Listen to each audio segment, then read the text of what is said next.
이 시간 찬양으로 영광 받으실 하나님께 오늘은 우리가 할렐루야로 하나님께 영광 올려드립시다. 할렐루야.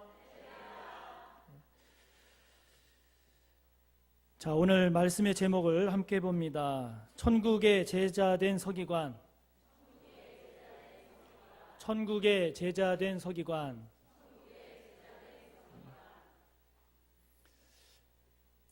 제가 20대 아마 후반으로 기억이 됩니다. 그때까지 저는 나름대로 열심히 살고 있다, 또 살았다라고 생각을 했습니다. 다른 사람들과 비교해 볼 때 그렇게 나쁘지 않은 삶을 살았다 하는 그런 자부심도 있었고, 또 그때까지 살아온 시간들이 의미 있다고 생각을 했습니다.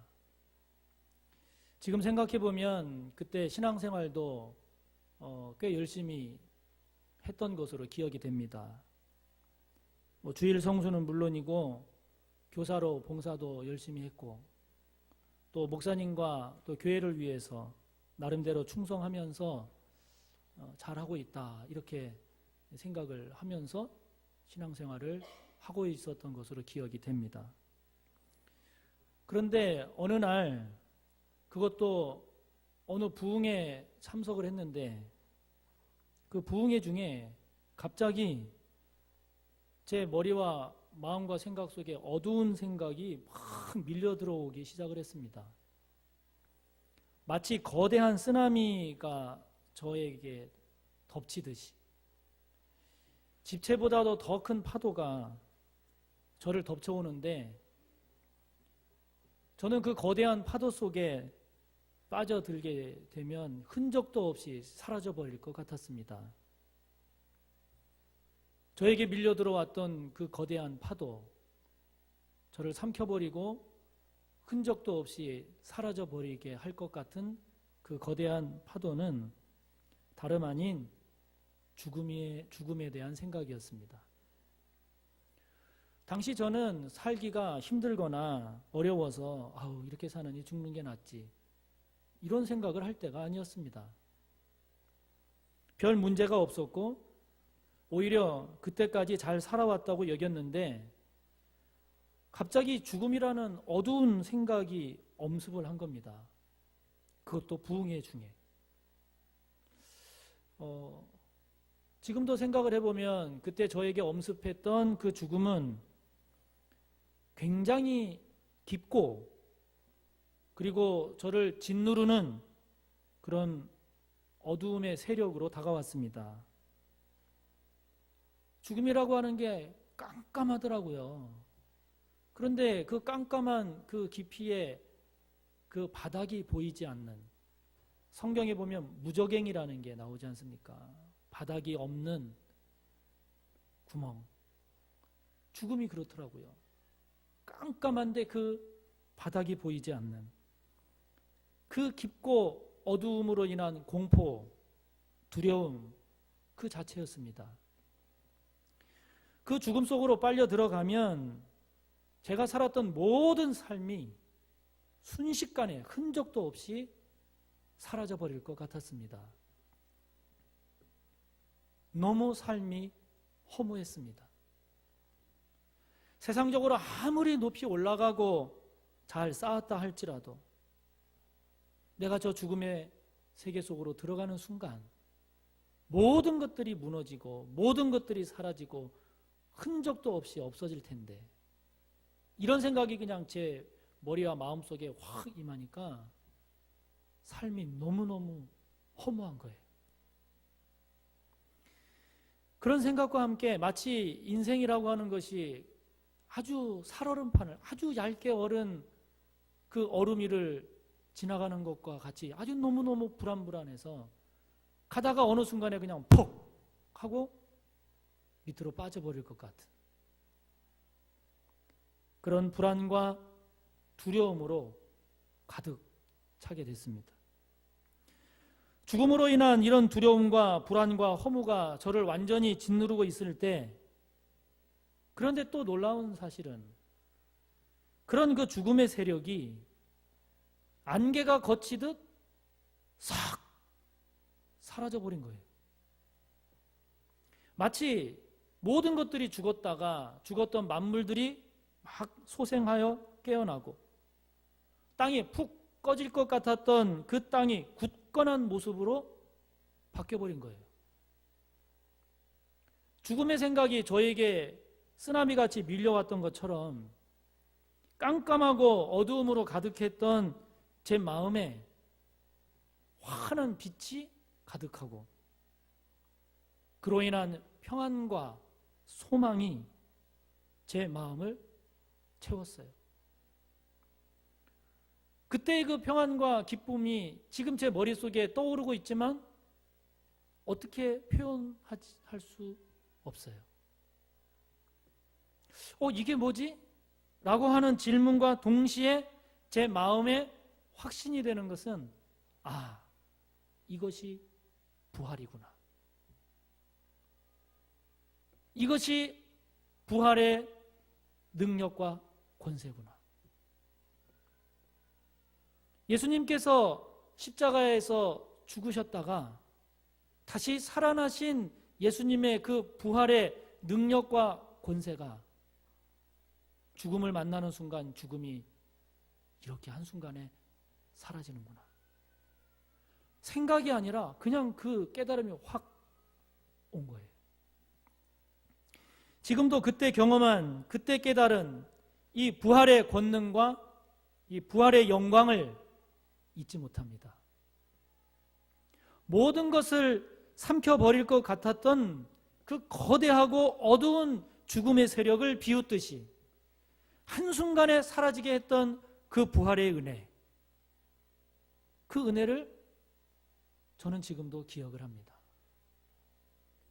죽음과 부활의 관계가 이런 관계구나.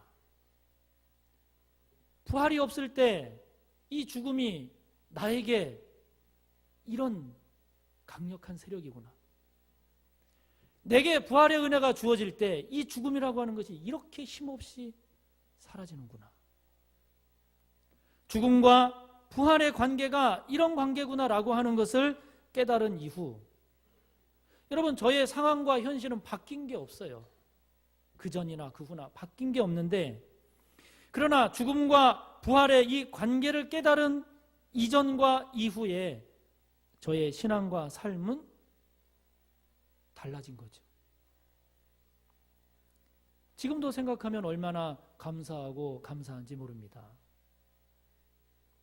오늘 예수님은 천국에 대한 비유를 다 말씀하신 후에 제자들에게 물으세요. 이 모든 것을 깨달았느냐?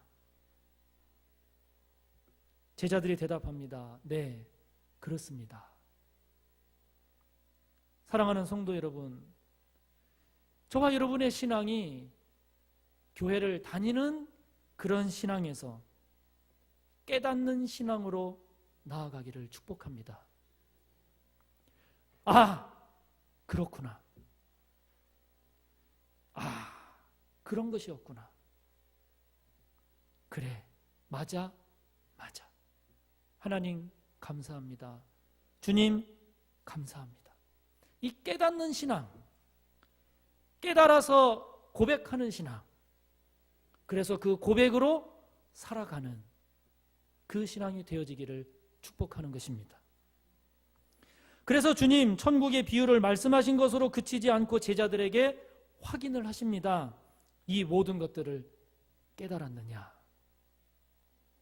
제자들이 네, 그렇습니다 라고 대답을 하자 예수님께서 52절에서 이렇게 말씀하십니다. 우리 함께 읽습니다.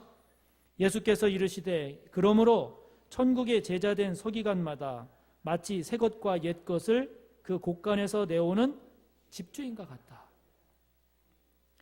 여기 천국의 제자된 서기관이라고 하는 것은 예수님이 전하신 천국 비유의 말씀을 잘 깨달은 사람을 말하는 것입니다. 서기관은 율법, 즉 하나님의 말씀, 당신은 구약이죠. 구약 말씀에 정통한 사람이에요. 그러나 당시의 율법, 즉 구약의 말씀만 정통한 것이 아니라 예수님이 전하신 복음, 천국 비유의 말씀, 즉 새 것까지 정통한 그래서 마치 곳간에서 새 것은 새 것대로 꺼내서 잘 사용할 줄 알고 옛 것은 옛 것대로 꺼내서 잘 사용할 줄 아는 그런 집주인과 같은 사람이 바로 천국의 제자된 서기관이다 라고 말씀을 하십니다. 그러므로 오늘 예수님의 말씀에서 옛 것은 좁게는 구약의 말씀, 새 것은 지금 예수님께서 새롭게 전하시는 복음의 말씀이지요. 그래서 예수님의 말씀으로 잘 교육되고 훈련된 예수님의 제자된 서기관은 옛 것이라고 그래서 즉 구약의 말씀이라고 해서 무시하거나 함부로 대하지 않는다는 것입니다. 구관이 명관이듯 옛 것의 가치를 잘 이해하고 깨달아서 아주 유용하게 사용을 하는 것입니다. 예수님으로부터 새 것을 들었다고 새 것이라고 아무렇게나 그 새 것을 막 사용하는 것이 아닙니다. 새 것이 지니는 그 의미와 가치를 잘 깨달아서 헤아려서 새 것에 맞게 잘 사용하는 것입니다. 이것을 오늘날 저와 여러분의 삶에 적용한다면 옛 것은 우리 삶에서는 고난이고 사건이고 문제일 수 있습니다. 그러나 예수님의 말씀으로 잘 교육되고 훈련된 서기관, 즉 그런 성도는 고난과 사건과 문제를 만나면 힘들다고 어렵다고 괴롭다고 마냥 원망하고 불평하고 낙심하고 좌절하지 않는다는 것입니다. 그 고난과 사건과 문제가 주는 하나님의 뜻을 깨닫고 헤아리며 그 속에서 자신을 향한 하나님, 자신을 향한 주님을 만남으로써 그 옛것을, 그 사건, 문제, 고난을 더없이 귀한 인생의 자양분으로 삼습니다. 반대로 새 것은 세상적으로 형통하는 것입니다. 성공하는 것입니다. 높아지고 잘 되는 것일 수 있습니다. 그래서 기뻐하고 자랑하기 쉽지요. 그러나 천국의 제자된 서기관은 그것을 자신의 능력과 자신의 자랑으로 삼지 않습니다. 오히려 그것이 자신을 교만하게 하거나 자신이 이룬 것인 양 생색내지 않도록, 그래서 죄 짓지 않도록 하나님의 은혜를 잊지는 않을까 깨어 있으면서 그것이 주는 하나님의 뜻을 깨달음으로써 하나님께 영광이 되도록 더욱 조심하는 것입니다. 어느 목사님의 글을 보는데 그 목사님이 이런 간증을 하더라고요. 이 목사님이 성경 공부 모임을 인도를 했는데요. 그 모임 가운데 이 목사님의 딸을 포함해서 30명이 유명 예술학교에 지원을 하게 됐어요. 그런데 30명 중에 29명이 합격을 한 거예요. 그럼 여러분 얼마나 기쁘고 큰일입니까? 한 명이 떨어졌어요. 그 한 명이 목사님의 딸이었어요. 그런데 그 뒤로 성경 공부 모임에 사람들이 안 오는 거예요. 목사님 딸이 떨어졌다고. 여러분 29명이나 합격한 것의 의미는 깨닫지 못하고 목사님 딸이 떨어졌다는 그 하나만 보면서 오지 않다라는 거예요. 그 뒤로 목사님의 자녀들은 대학 입시에서도 떨어졌어요. 그럴 때마다 사람들은 다른 수많은 자녀들을 진학시켜 주신 하나님의 손길은 전혀 깨닫지 못하고 목사님의 자녀가 떨어졌다고 그것에 시험 들더라 하는 겁니다. 그런데 정작 그 목사님은 그러한 과정 속에서 하나님의 은혜의 손길이 얼마나 놀라웠는지, 그 과정을 통해 자신의 자녀들을 하나님께서 얼마나 성숙한 믿음의 자녀로 인도해 가셨는지를 보면서 너무너무 감사하고 지금도 그 은혜 가운데 목회를 하고 있다고 고백을 하고 있더라고요. 단순히 옛 것은 싫어하고 새 것만 좋아하는 신앙이 얼마나 주님의 마음을 아프게 하는지, 반면에 깨닫고 고백하고 나아가는 신앙이 얼마나 귀한 것인지 이 목사님의 간증을 통해서 깨닫게 되더라고요. 사랑하는 성도 여러분, 지금 저와 여러분의 신앙은 습관화된 신앙입니까? 아니면 깨닫기 위해서, 살아있기 위해서 깨어있는 신앙입니까? 저와 여러분의 신앙은 옛것은 싫어하고 새것만 바라는 그런 신앙입니까? 아니면 옛것은 옛것대로, 새것은 새것대로의 그 귀한 의미와 가치를 깨달으면서 믿음과 감사로 나아가고 있습니까?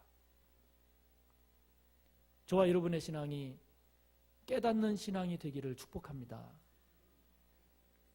새 것만, 좋은 것만, 형통한 것만, 성공하는 것만 구하는 그런 서기관이 아니라 옛것과 새것을 모두 귀하게 여길 줄 알고 그 속에 담겨진 하나님의 뜻을 깨달아서 귀하게 사용할 줄 아는 성숙한 하나님의 백성, 말씀으로 잘 교육되고 훈련된 제자로서의 서기관이 다 되어지기를 간절히 바랍니다. 53절부터 58절을 보면 이렇게 주님께서 원하시는 천국의 제자된 서기관으로 나아가지 못하는 사람들을 보여주고 있습니다. 바로 예수님의 고향 사람들입니다.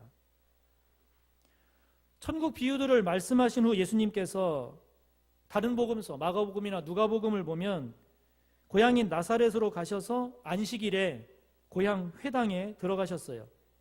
그곳에서 말씀을 전하시면서 가르치셨는데 54절을 보면 가르치시는 그 예수님의 가르치심이 얼마나 대단했던지 고향 사람들이 놀랐어요. 이야, 도대체 이 사람의 이 지혜와 이 사람의 이 능력이 도대체 어디에서 난 거냐. 너무너무 예수님의 가르치심이 대단해서 놀랐어요.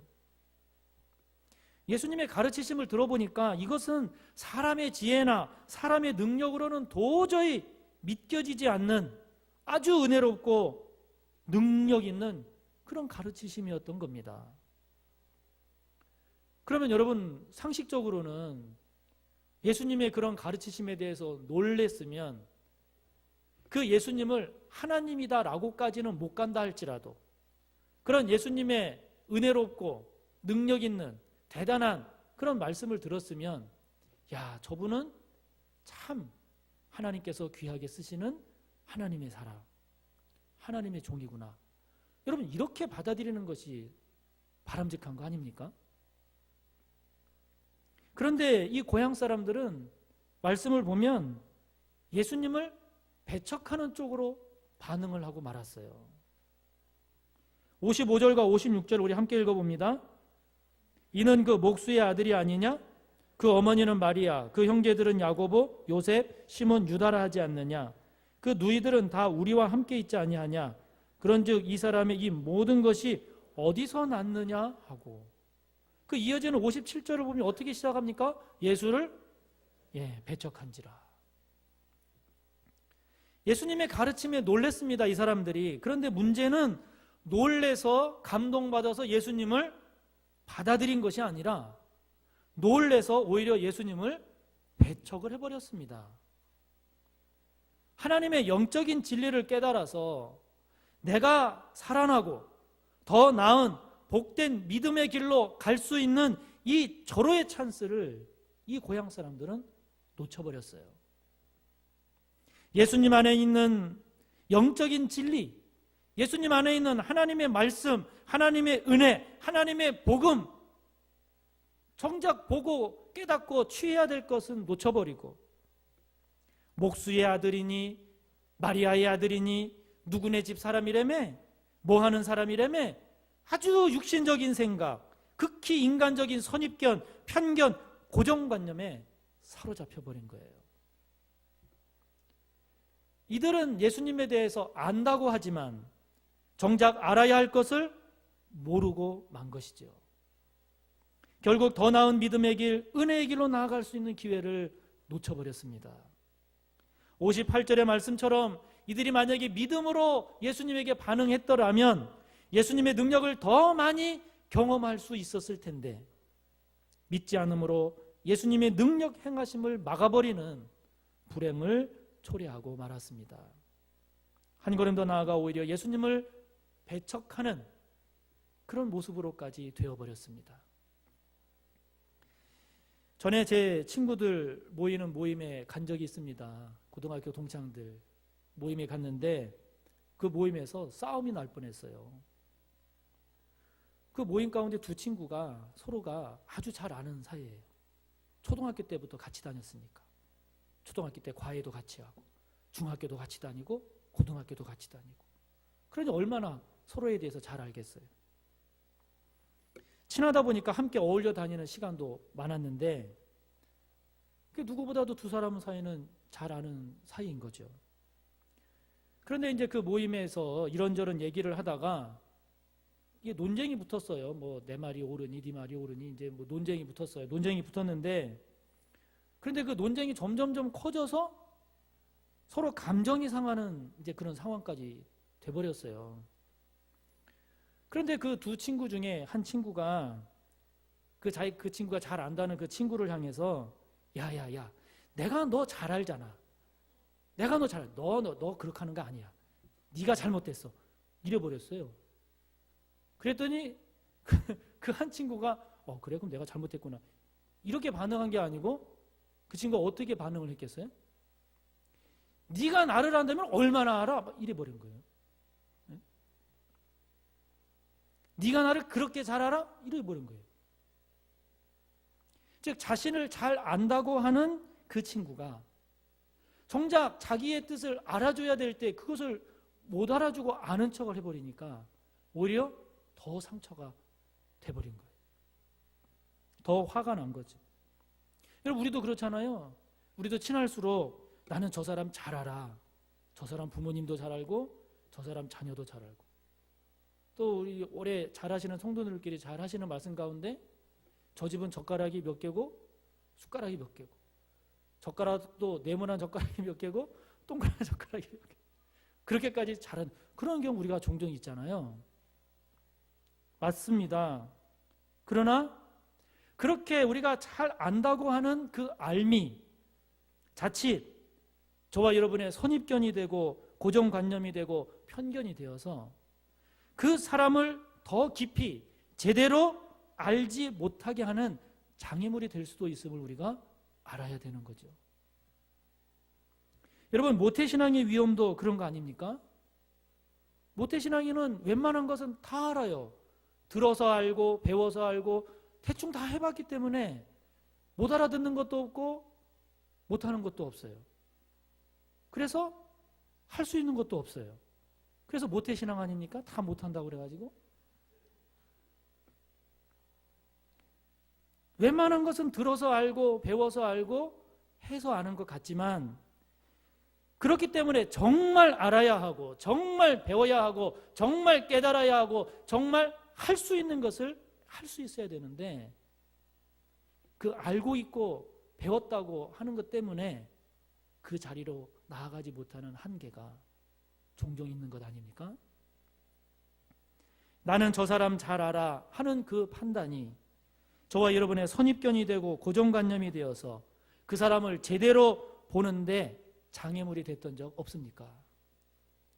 더욱이 저와 여러분의 인간적인 선입견이나 고정관념 때문에 하나님께서 기뻐하시는 그 뜻을 놓쳐버렸던 적은 없으십니까? 참 제가 좋아하는 찬양 가운데 이런 찬양이 있습니다.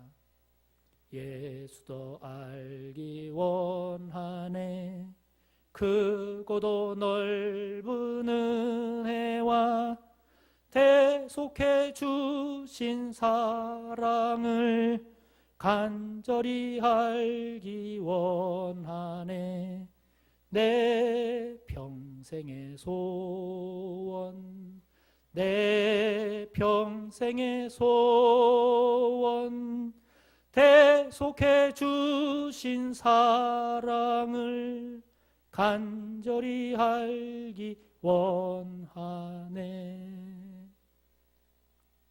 사랑하는 성도 여러분, 저와 여러분의 신앙이 습관적인 신앙이 아니라 이 주님의 사랑을 알아가는 신앙, 이 주님의 은혜를 깨달아가는 신앙, 그것이 저와 여러분의 평생의 소원이 되기를 축복합니다. 저와 여러분의 인간적인 선입견, 고정관념, 여기에 사로잡히지 않고 그것을 뛰어넘어서 저와 여러분이 은혜의 길, 믿음의 길, 생명의 길로 나아가는 저와 여러분 모두가 꼭 되어지기를 간절히 바랍니다. 주님, 저희를 도우소서. 주님, 저희의 신앙이 습관화된 그런 신앙 되지 말게 하시고 늘 살아있어서 주님의 진리를 깨닫는 신앙이 되게 하소서.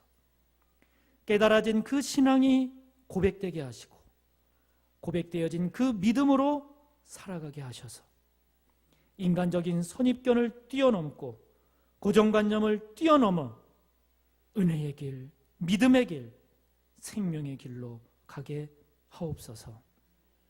예수 그리스도의 이름으로 기도하옵나이다. 아멘. 이제 성찬식을 진행하도록 하겠습니다. 형제자매 여러분,